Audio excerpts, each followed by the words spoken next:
Assalamualaikum warahmatullahi wabarakatuh. Perkenalkan, nama saya Muhammad Afisyana Holilullah dari Prodi BKI 1C. Di sini saya akan menjawab pertanyaan nomor 1. Jadi, retorika dianggap sebagai akar awal studi komunikasi, terutama karena membahas cara menyampaikan pesan secara efektif, persuasif, dan terstruktur.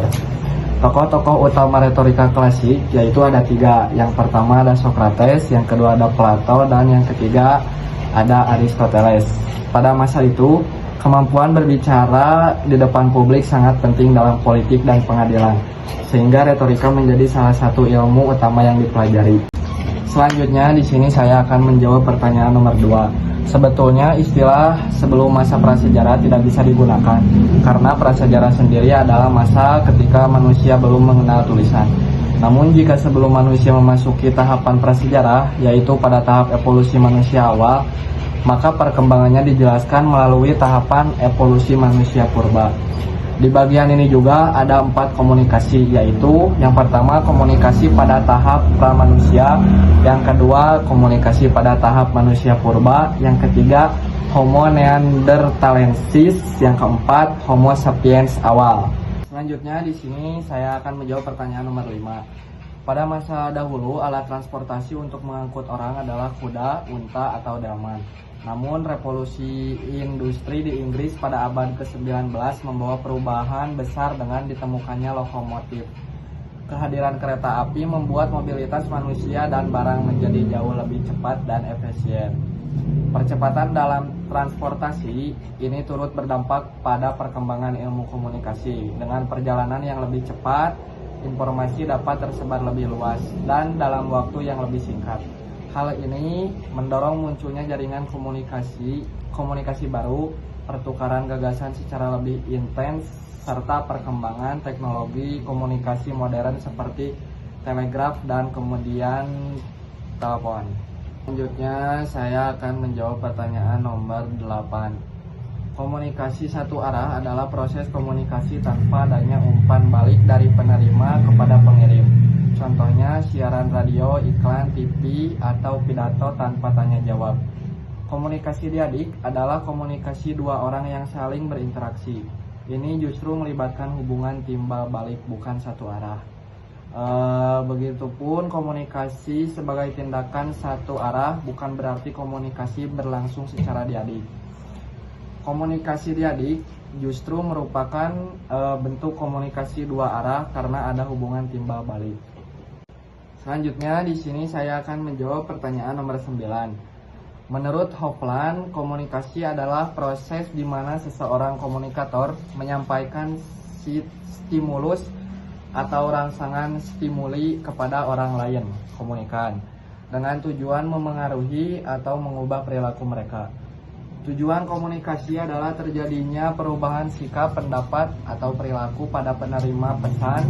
Hofland menekan bahwa komunikasi bersifat persuasif atau juga mempengaruhi, terus memiliki tujuan perubahan tingkah laku atau sikap, dan memerlukan penyampaian pesan stimulus yang dirancang untuk memengaruhi pihak lain. Oke, di sini saya akan menjawab pertanyaan nomor 13. Jadi urutan derajat kedekatan fisik dalam komunikasi dari paling tinggi ke paling rendah, yaitu ada 5 komunikasi. Yang pertama komunikasi interpersonal, kedekatan fisik paling tinggi karena terjadi dalam diri sendiri. Yang kedua komunikasi interpersonal, 2 orang dan kontak langsung kontak langsung sangat mungkin terjadi. Terus yang ketiga komunikasi kelompok, lebih banyak orang dan jarak fisik biasanya sedikit lebih renggang. Yang keempat ada komunikasi organisasi atau publik, peserta lebih banyak dan pembicara biasanya berjarak dari audiens. Terus yang terakhir komunikasi massa, derajat kedekatan fisik paling rendah karena komunikasinya tidak berlangsung secara tatap muka, melainkan melalui media, televisi, radio, surat, atau kabar, dan internet. Selanjutnya di sini saya akan menjawab pertanyaan nomor 16. Komunikasi memang sering dianggap sebagai proses sebab akibat, karena apa yang disampaikan atau sebab akan menimbulkan respon atau efek tertentu pada penerima. Dalam konteks ini, komunikasi dipahami sebagai tindakan timbal balik. sehingga tindakan timbal balik sehingga sering disebut sebagai interaksi. Namun di sisi lain juga komunikasi disebut interaksi bukan hanya karena ada sebab akibat, tetapi karena terjadi pertukaran makna atau pengaruh timbal balik dan respon antara pihak yang terlibat. Interaksi tidak selalu linier. Dalam teori komunikasi modern, komunikasi lebih dipahami sebagai proses transaksi, di mana pengirim dan penerima saling mempengaruhi secara simultan. Di sini saya akan menjawab pertanyaan nomor 17. Dalam komunikasi, konteks fisik adalah salah satu aspek penting yang mempengaruhi bagaimana seorang berbicara, bersikap atau menyampaikan pesan. Musim, cuaca, suhu, dan lingkungan sekitar merupakan bagian dari konteks fisik tersebut.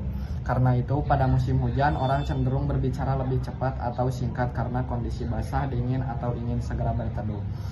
Pada musim kemarau, orang mungkin berbicara lebih santai atau lambat karena cuaca panas, aktivitas berbeda, atau kondisi lingkungan yang lebih terang dan kering. Selanjutnya, di sini saya akan menjawab pertanyaan nomor 18.